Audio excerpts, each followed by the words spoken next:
अस्सलाम वालेकुम नाजरीन। ड्रामा सीरियल शेर की नेक्स्ट एपिसोड में आप देखेंगे अपने वालिद के लाख मना करने पर वो बहकावे पर ये फजर नहीं आती और शेर की जान बचा लेती है। बिलाखिर उसने हॉस्पिटल से शेर को फरार करवा ही लिया।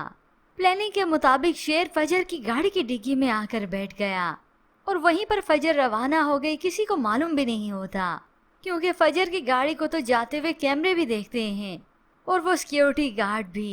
यूं फजर का शक किसी पर भी नहीं जाता। शेर को एक अलग घर में रखा जाता है जहां पर किसी का भी शक ना जाए। उसकी कटिंग करवाई गई। फजर ने देखा तो उसे देखती ही रह जाती है। अब फौरन से उसकी ड्रिप का इंतजाम किया ताकि शेर की तबीयत अब जल्द अज जल्द बेहतर हो। और उसी वक्त उसे दर्द की तराट उठती है। वो साथ बैठी हुई फजर का हाथ पकड़ लेता है और फजर उसे देखती रह गई। यूं इसी दौरान शेर फजर से कहता भी है, कभी मौका मिला तो जिंदगी तुम पर वार दूंगा, तुम्हारी वजह से मेरी जिंदगी बची। जबकि दूसरी जानिब शेर जमान की गुमशुदगी का मालूम हो गया।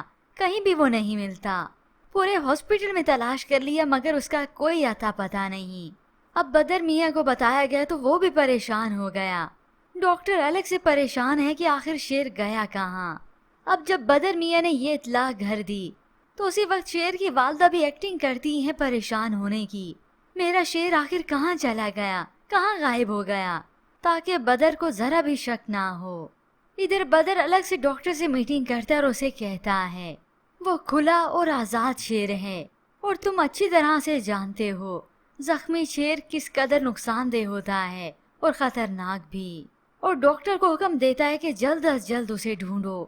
उधर फजर घर पहुंची तो अपने वालिद की ही अब सुनती है क्योंकि उसके वालिद तक भी इस शेर की गुमशुदगी की इत्तला मिल चुकी है।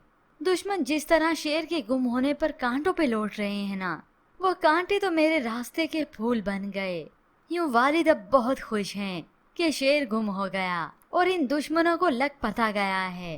अब फजर के वालिद जिन्हें कोई सरोकार नहीं है शेर मरे या जिए, उन्हें तो सिर्फ सरोकार है दुश्मन के दुख से। यूं फजर अपने कमरे में आई तो ख्यालों में खोई रहती है और यूं ही वक्त गुजरता रहेगा। ये फजर ही शेर का ट्रीटमेंट करती रहेगी और यूं बिल आखिर ये शेर सेहत याब हो जाएगा और फिर पूछेगा ये बदर और उसके बेटों से।